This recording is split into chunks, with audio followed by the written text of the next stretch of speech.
I'm Stuart McIntosh with the BBC News. Hello.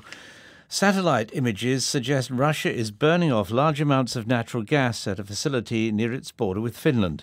Experts say the gas had previously been exported to Germany. Here's our environmental correspondent, Matt McGrath. The first indications that something was awry came from Finnish citizens who spotted a large flame on the horizon earlier this summer. Analysis of heat data from satellite images showed that gas was being burnt off or flared in significant quantities at a new Gazprom facility northwest of St. Petersburg.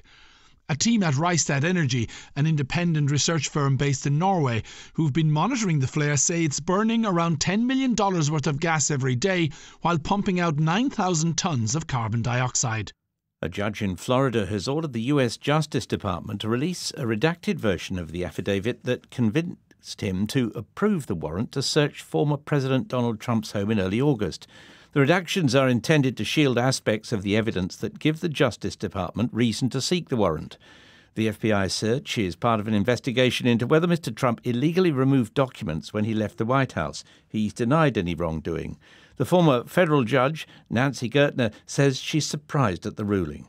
The usual situation is that the search warrant affidavit, not the search warrant itself, but the search warrant affidavit describing that there's probable cause to believe a crime has been committed and that evidence of that crime will be on the site to be searched. That affidavit never surfaces unless there are charges. So this is very unusual, but I suppose it's unusual as befits an unusual situation.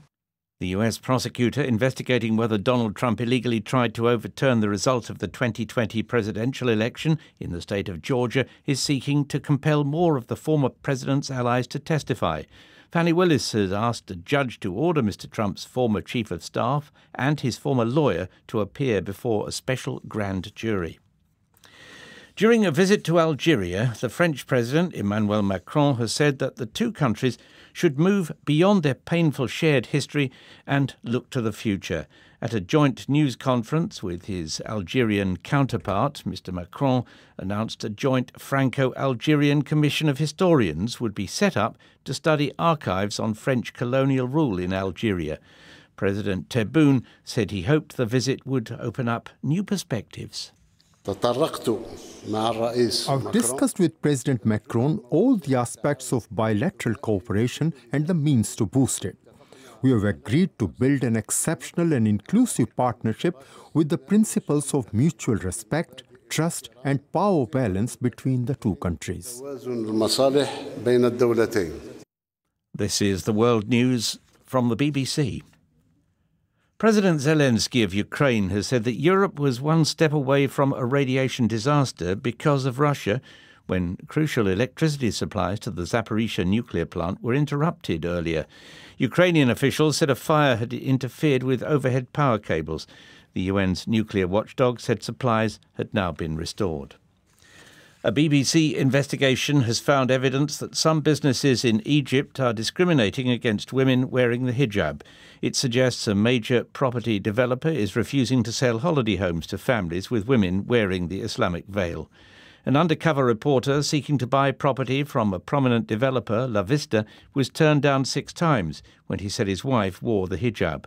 But when he went alone, he was told there were properties available. La Vista did not respond to the BBC's request for comment. The U.S. state of California has approved rules that all new vehicles sold there must have zero emissions from 2035. The landmark ruling, announced by the state's Air Resources Board, will mean the vehicles must either be electric or plug-in electric hybrids. The rules will not prevent people from using petrol cars. Leanne Randolph is the chair of California's Air Resource Board. With the phasing out of new sales of internal combustion engine vehicles, this could well be the final set of major criteria pollutant emission standards for new light-duty conventional vehicles. I just really want to thank all of the hard work that went into building this package and working with stakeholders and putting together something that is world-changing.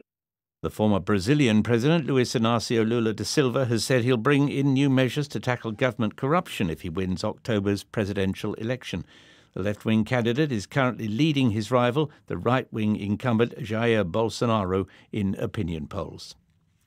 That's the BBC News.